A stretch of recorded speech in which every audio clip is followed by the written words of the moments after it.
Okay, we'll move on to the transport report.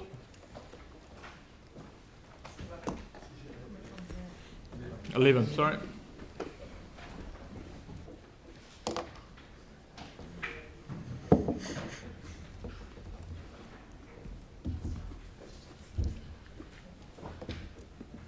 Thanks, Richard. Do you just want to give us some of the highlights before we have questions?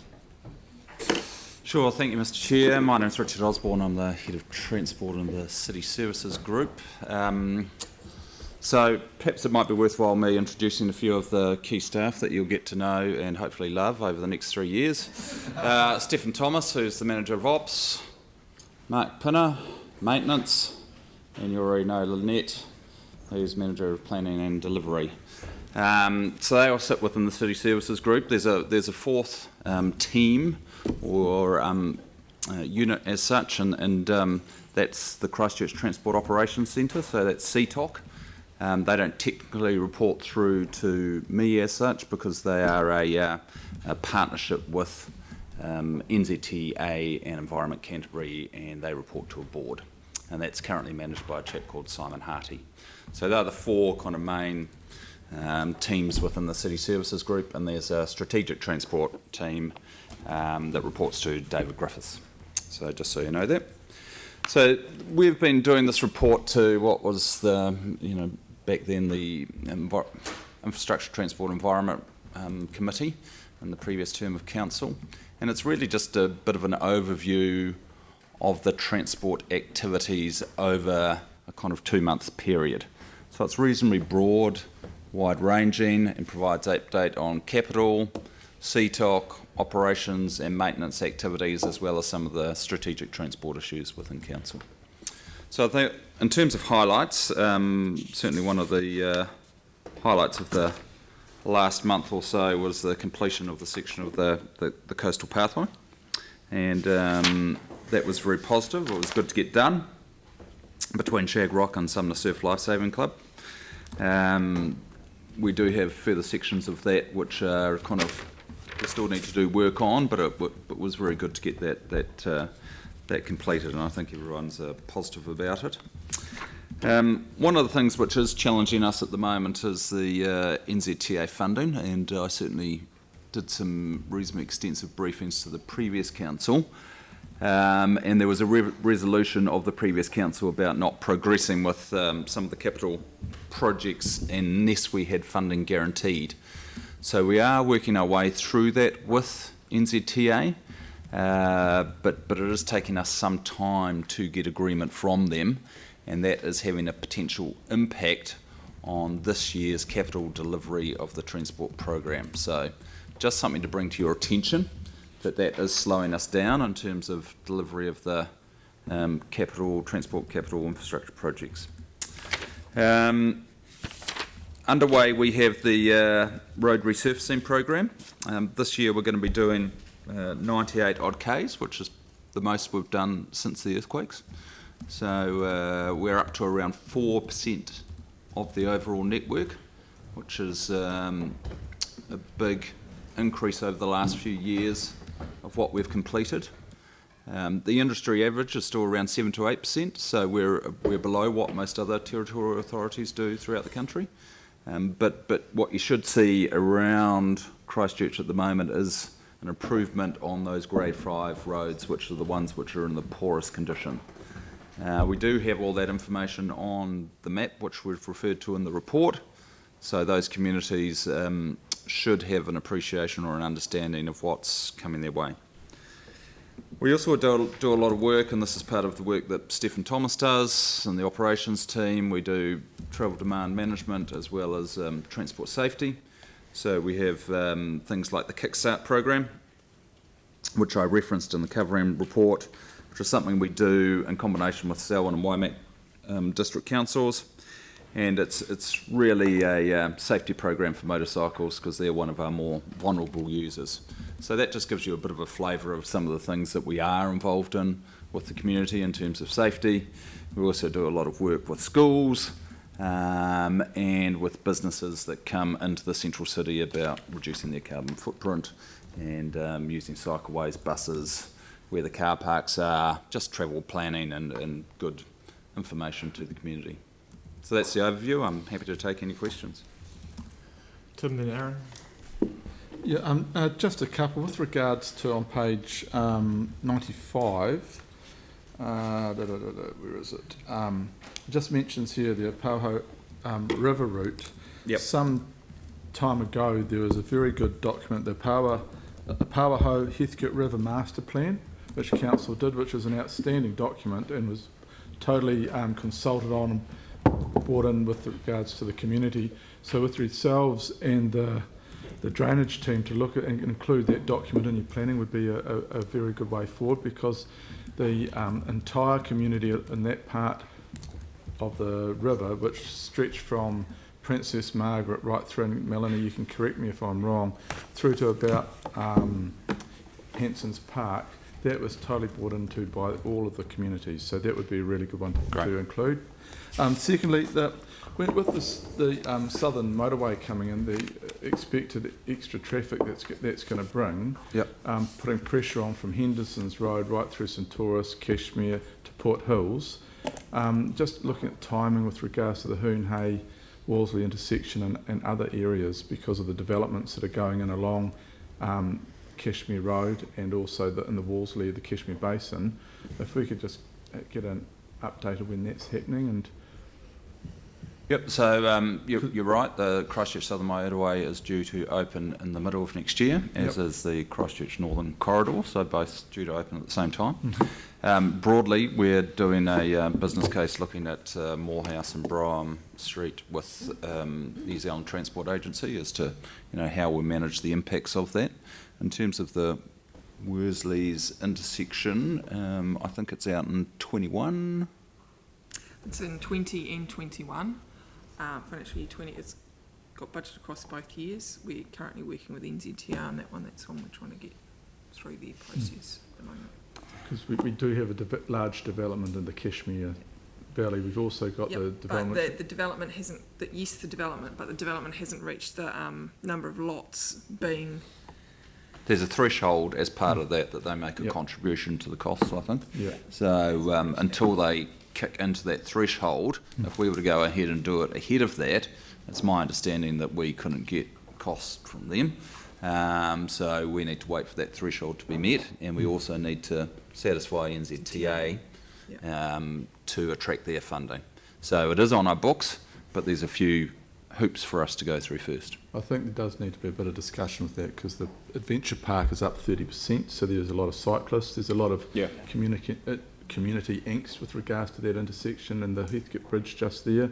There's no cycle safety, it's growing, but there's also that development just maybe 500 metres down the road on Cashmere Road that I don't think's been put into the equation. There's a lot of issues in that community with regards to that and the pressures that are coming onto it.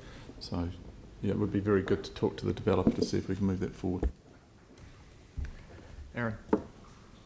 Got three quick ones, Richard. The first being around some of the school safety programs and the getting kids to active transport to school, mainly around page 96. With Gardner's Road from Sawyers Arms going north, it's semi-rural. We've dropped the speed there to 60k. There's no footpath there. There's a little bit where the new subdivision's gone in, but a lot without. How would we fast-track getting a shared path through there for the kids going to Breens, Cotswold, Emmanuel, Casebrook and Papanui? Is there any programs that, or should we just put it in as a board bid for the annual plan, long-term plan? I'm not aware of anything that's currently in our annual plan or long-term plan, so we'd need to, or the council would need to resolve to put something in or direct us, get a project in there for us to. And so the best way for that would just be via the board with its bids, or is there a better way? Probably through the board in the first instance, would be my thinking, and then we would need to have a look into it and provide you with a bit of advice, and then it would come through council to resolve to include it. But I guess the consequential impact of that, depending on costs, something might have to drop out or it'd have to be included in a program of work somewhere. So look, that's probably a point for further discussion about funding and everything else. But And I know NZTA is not really giving you a clear steer at the moment, but if they are up for new footpaths in particular areas where people don't have the option, I would have thought that a Greens Labour coalition might have been into that, for getting kids to I walk. think the original question about where to bring the project idea from was answered. Okay, cool. Then two more. So page 96, Wings to Wheels. It said route selection is completed and undertaking from preliminary scheme design. So that we did finalise the route there because there was. No, sorry, the route hasn't been, so they have done the route selection activity, as in identifying all of the multiple routes that you could have. Yes. Then they haven't gone very far down the Oh, path so of preferred this facility, refers to that bit that's and done. then you have to go out and have the consultation with the community, but we haven't done near that yet. So we haven't got to that point. They've done the multi-criteria analysis of all the different routes possible. Okay, and then finally, a few months ago, when the council signed off the support for some traffic lights, and I forget the intersection, might be Herewood, Breens, it's somewhere around there.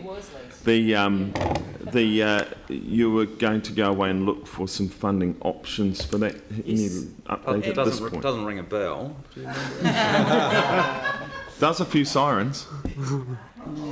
No, we'd have to come back to you on that one, Councillor.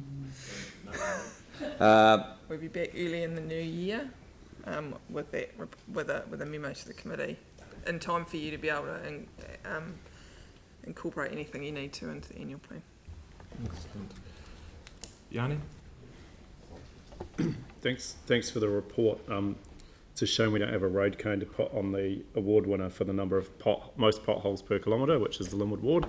But have you got any Kashmir's second? So you can get the bronze one or the silver one, and I'll get the gold one. But have you got any sense of, like, when I look at that statistic, it seems quite weird, like Kashmir versus Linwood. Have you got any analysis as to why those two wards in particular have a higher representation? So you're looking at the table on page 101, Yep. which so what we've attempted to do here, just for the councillors' benefit, is show you some of the work that we're doing in terms of the maintenance component of council. So that's what Mark manages. And just as background, we have 4 maintenance contracts, one for Banks, one for Southern, one for Central City, and one for Northern. So the activity in that one, we've just used potholes as an example of some of the things that we do. And if you look at the next column, it's got the job. So that's the number of customer services requests, and then the value itself. Look, to answer your question though, councillor, I think there's obviously some streets, particularly in the east and the south, where the quality of them are very poor. So you've got a high number of potholes. Costs us a lot of money to continue to maintain those streets because the streets really need to be either resurfaced or renewed, and it's not a good spend for us not to do that because you just continuing plugging holes in the street, and the street, to put it mildly, is kind of stuffed, and it's far better for us to go in there, sweep in, do the resurfacing program and upgrade it, then you get less of them. So, Mark, I don't know if you've got anything to add to that other than, the reason why there's probably more there is because there's probably more grade 5s. Yeah, I mean, this table was really just to give you an idea at this stage, just in terms of the activity and how it's distributed across the whole, and it is just, in that table, just the OPEX, so it is just really our reactive work, say faults that do occur, and we prioritise them and address them as needed. So it is reflective, as you indicate, of obviously the investment in the asset through capital spend, etc. But it's also reflective by the same thing of what happened in those areas post the earthquake. So if there's a lot of trenching, for example, in those areas, that trenching is now opening up along the joints, etc. Then we will be, in that case, doing probably more pothole repairs. And so our modelling of our investment for where we go in to do the capital works, the reseals, etc., does take into account all of these things on this table, right, and where that activity is increasing and getting larger, that is what drives the need for what we do in terms of putting a chip seal or an AC down. So do we get the pothole data at a street level as well, or the complaint? So is that we can actually look at specific streets and say, yes, you know, there's been 100 on this street, therefore that's a priority? Is that? We can get down to that level, but when we've got 20,000 potholes per year, we need to work on the modelling to actually drive the need for that investment behind it in terms of the capital investment. Those numbers there also are, in terms of the total number of jobs, are not just in the road, they are on the road, footpath, curb and channel, attending to signs, even possibly some extra sweeping that might be needed as well. So we would really need to analyse it to actually understand what's going on, and that's what we're trying to do, is trying to drive that visually by some of the dashboards we're looking at to understand operationally what's going on. Cool. Just when we do the resealing, they've had the case in Ferry Road, we reseal the road but we don't do the footpath at the same time. Have you got the ability where you're resealing a road and the footpath needs to be resealed to actually just do it together and save money and have efficiency? Yes. If the footpath is to be resealed, we can do them at the same time. So, and we do that. As was alluded to earlier on, NZTA now fund up to 50% for the footpaths. They didn't used to do that. So we do attract NZTA funding for it. And but sometimes the carriageway is not in the same condition as the footpath. Right. Thank but you. as a matter of course, that will be done. Yeah. This is really good data, but I just want the members just to not try and create competition between it if we're breaking it down. And actually, I look at the amount of work done in the Limwood ward, and it's actually really good. So it shouldn't be seen as a negative. Melanie, did you have? I've got two questions. One is following on from Tim. So, because I didn't realise we were kind of waiting for development contributions, I thought we were just going ahead with the Worsleys, Hoonhay. Have I understood that correctly? And I don't understand the NZTA component you talked about, and it might. So if you can talk to that now, but it might also be good to go back to the community board about this because they're quite, fielding complaints about it. Yeah, so in terms of the NZTA funding, so they will fund up to normally 51% of eligible projects. So with this one being a safety issue, we might attract more funding from them, and we have to put in essentially a business case to them, and they need to approve that, and it needs to kind of go through a process internally within that organisation. And once they do that, then the direction on us is to proceed with the project.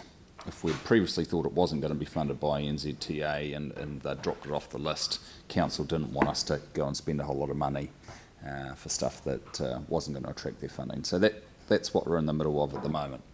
Now, in terms of the resource consent, it's my understanding that the development has some type of consent condition on it, which means that a contribution kicks in when they have certain number of lots sold or built on or something akin to that. I'm not aware of the details, and it's my understanding they haven't met that threshold as yet. Mm-hmm. So us doing it ahead of either of those two things happening would mean that we would have to fund it ourselves, as opposed to attracting funding from the developer and or funding from NZTA.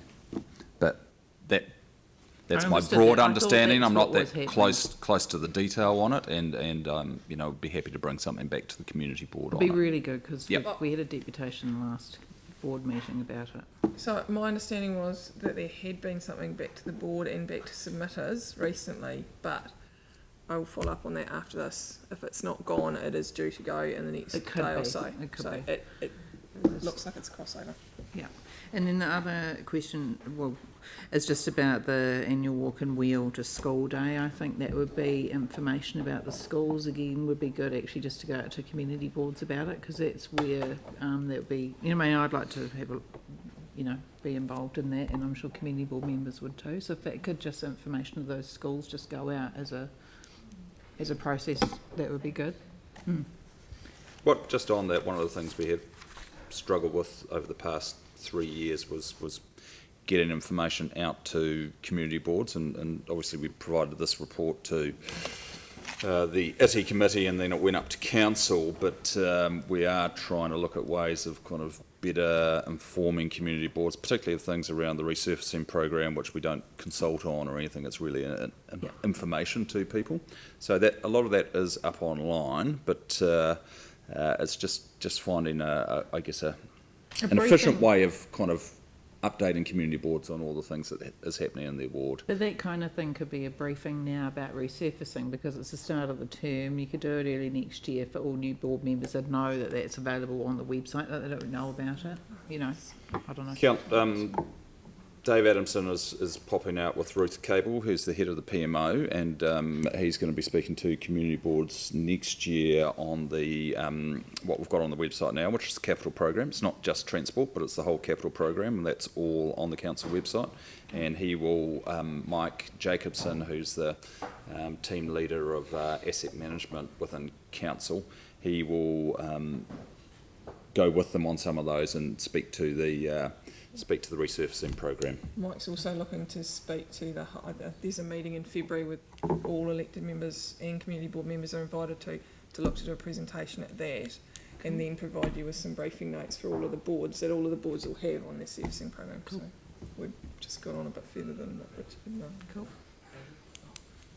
Thank you. As someone that's new to the Transport Committee and therefore new to looking at this report in this level of detail, referring to the very last part of the report, strategic transport, realising that the note there is that there's quite a bit of detail to come back to us in February. If I was interested in looking at how so I don't know whether that Christchurch Transport Plan picks up what I'm going to ask or not. It may or it may not. So the link between transport and urban development, the partnership opportunities with the regional council, with neighbouring territorial authorities, with NZTA and with government.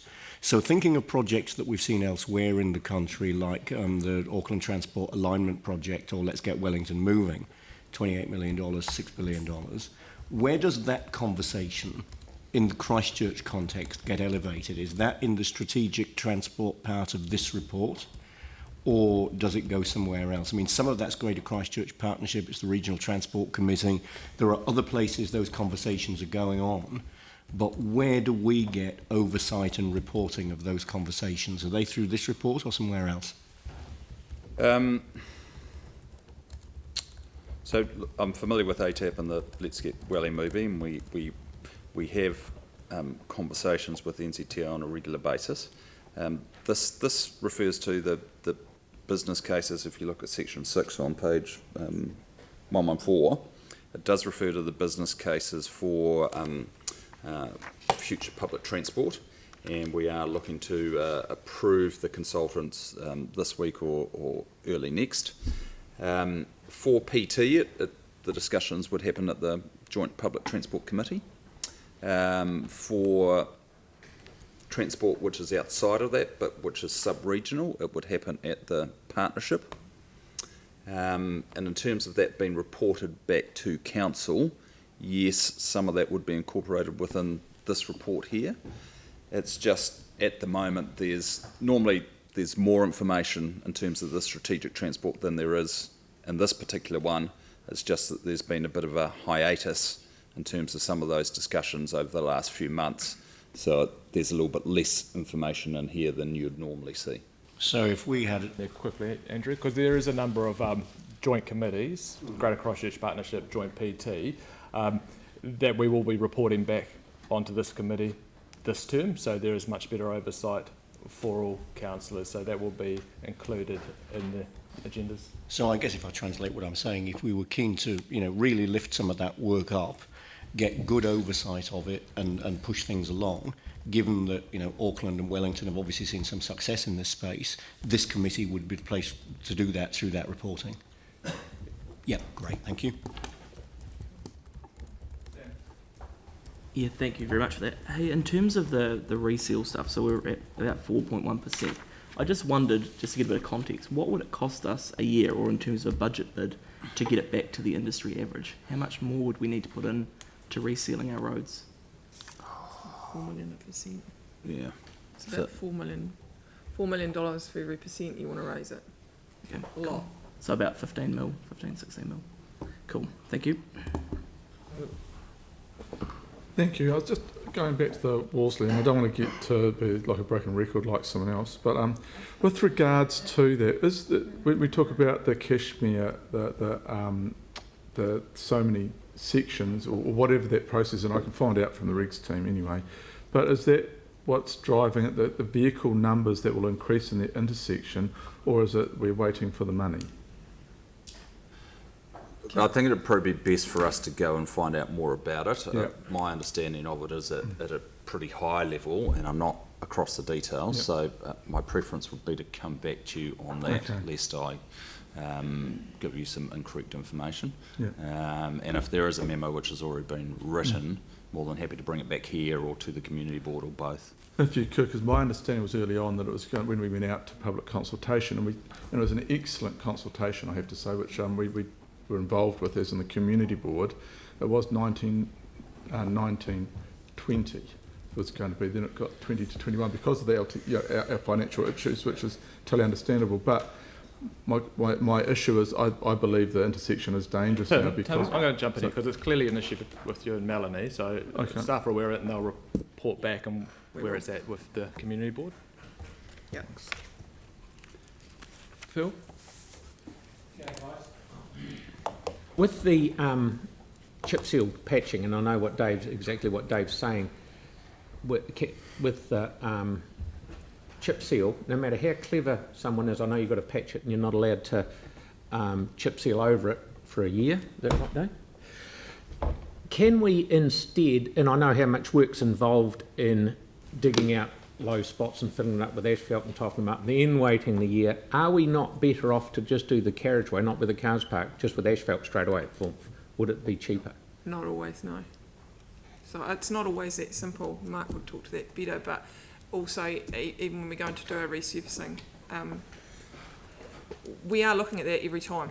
So we look at it every time. We look at the pavement construction every time we do it, and whether we have a surface or a deep. Because sometimes you drive along, you've got a bumpy road, and you go, that's cool, so you put some asphalt on it, no matter how clever you are as a contractor putting it on, you always still fill the bumps. Yep. And then you chip seal over it in a year's time, and it's definitely better than it was, but it ain't right compared to what an asphalt one would be.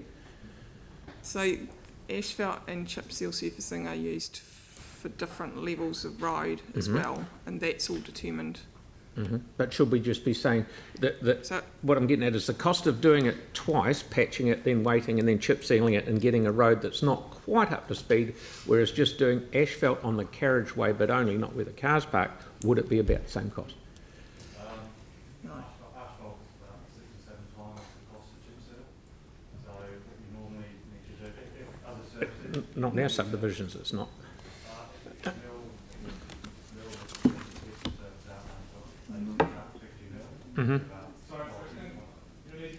yeah.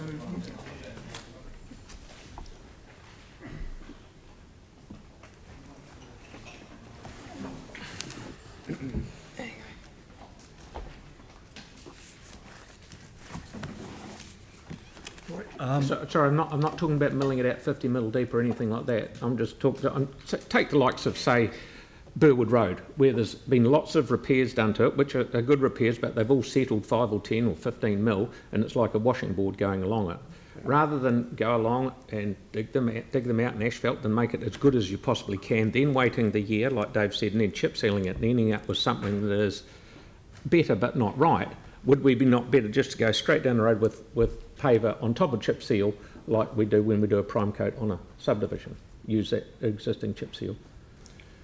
As Lynette said, we do hopefully look at all those options, and certainly for my part, I do need my team and our contractors to explore those more wholly each and every time to actually achieve best value in doing so. And there are opportunities, and there have been sites certainly over New Brighton, forget the road, I think it's Union Street, where we have done something akin to that. Yeah. where we have done it just in the carriageway and not on the shoulders, for example. Because I can understand here it's expensive if you mill it down like you've done round Creamer Square and stuff like that. That's expensive. I know that's expensive. Okay, now that's cool. Now, one other thing is, guys, what do I have to do to get New Brighton Road closer to the pointy end of the money stick? Phil, you've probably heard a lot of similar questions about ward projects or community board projects, and the best place actually is have a conversation with your community board to start with. And? It's the ultimate. It's the ultimate. I'm just cutting to the chase. Change the subject completely. Sorry, I've just lost the walkway to in wheels program, and would be great, as Mel said, to actually have a list of the schools that were involved, so that we can. Do they have events around them, or is it just something the school kind of enrolls for and then it just sort of rolls out, or do we do a big rah-rah thing? It's a national program, so it's a national thing, and a lot of the schools will do their own events.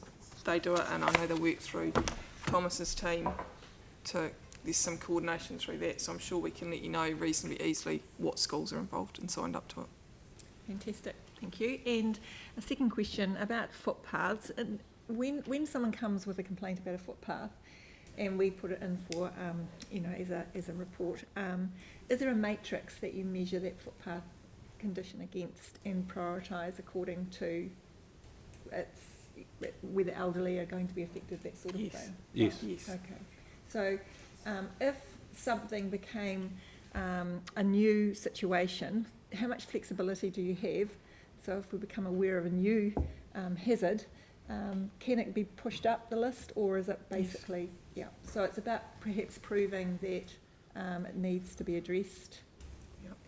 Okay, that's helpful. Thirdly, the information that you've got here, all you need to do is send the links to the community board advisors, and they would be able to actually share that around to the community board members. Would probably be one way of spreading that knowledge. Thanks, Anne. Helpful. Thank you. Jimmy? Okay, thank you. Also, I follow in the question footpath renewal, and because in at least probably citywide or at least the Hornby area, quite a few the footpaths, some are quick, some the pothole, but at the same time, particularly the autumn time, there is a lichen quite serious, so they cause the pedestrian safety issue. I just want to know whether those lichen remove, whether we have any plan is part of this transport, is part of the We do deal with service. lichen, and we do spray it to remove it periodically as needed, basically. So if there is a particular location, the easiest way is to either pass that on or obviously raise a service request, and then we would look at it, we'd prioritise it and do the work as needed. Also request by the residents, am I right? Request and if they report it, we'll... The CSR is CSR. take it. Okay, thank Thank you. you, Jimmy. Yanni? Thanks. I was just looking at your cycleways and trying to figure out, so you say that there's no funding allocated for the Pothole River route, so no work has started. So is there any is it correct that there's no money in the LTP for that? No, sorry, there's money for it, but it is out later in the LTP. There is no money. Do you know what year that is?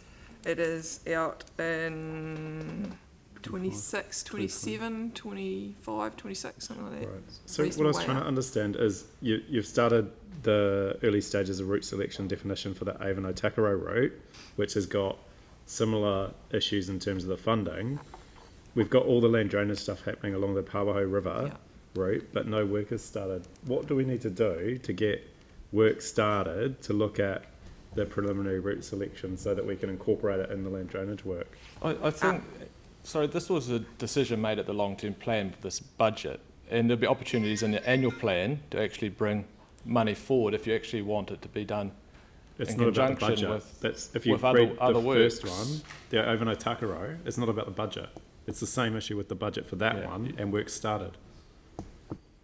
We haven't progressed either of them particularly far because they're out towards the end of the current LTP. However, if they get brought forward as part of the 21 to 31 LTP, then the work will be progressed. So I wouldn't read too much into what's in there. They're at very early stages, but they are different because we've got the Otakaro River Corridor Region Plan for the Otakaro, and then for the Opawaho, it's really land drainage are doing a lot of work in that space, and we're looking to come in after that and really do the intersections and the crossings as much as anything. Is that correct, Lynette? Yeah. So quite different, similar but different if you see what I mean, because different processes, but neither of them are particularly far advanced. It's just that one was subject to a regen plan and the other hasn't been. So Thank you. how much would you require just to do the high level kind of route selection analysis for the Opawaho River one, so that we can see if there's any synergy? And I'll just remind the chair and the councillors, there is a resolution through council to get synergy around projects in the same geographic area that has been outstanding for several years now. And here's a classic example of where it's not happening. Thank you, Yanni. We can take that offline. I'm happy to. So can I just get the move this answer to the question? report. How much money they require? We are carrying on with it. We are doing the team. The note in the report says the team is working with the land drainage team to ensure design solutions. This continually gets raised and it continually gets answered. You have an opportunity through the annual plan and through board bids to try and bring things So can forward. we get told then how much we need to put the bid in for? You can ask that question offline. Pauline? Shag Rock, Cycleway, the Rapanui Shag Rock, section 3, and on page 95 we're saying that we're planning to lodge resource consent in April, May. So where we got to with the ITI committee was, I believe, that we were actually, even though we had selected one option as the preferred route, that with the level of concern and objections, and we were actually prepared to revisit that decision if the ecological reports came back. Yep. So what consent are we going to lodge? Are we going to lodge one for both options, or? So the first bullet point ahead of those says that we have to finalise the ecological report. Then we have to update the multi-criteria analysis on what the right solution is. Then we have to come back and update this committee. Then, subject to all of that, we may lodge a consent. That's just our indicative timeline of what we think. So we've still got to do all of that work. Yeah, because that was going to be my question about the timeline for those reports, because they've been in the pipeline for many months now. Yeah, they have. They've taken quite a while. They're very detailed reports. Yeah, and when are you expecting to see? So they're the draft combined report, because I think there's been 3, if not 4, ecological reports done. So we're looking to try and combine a report that gives the committee one picture of all of them, rather than you having to read everything. A draft is due to us in the next few days. And the Ihutai Trust were happy with the authors of those reports? They were happy with the authors. Great. Is my understanding. Yep. Whether they still are, I'm not aware of any concerns, but And will they get to see them at the same time as us? Or? they'll get to see them at the same time as the public does, yes. Okay, thank you. That's good.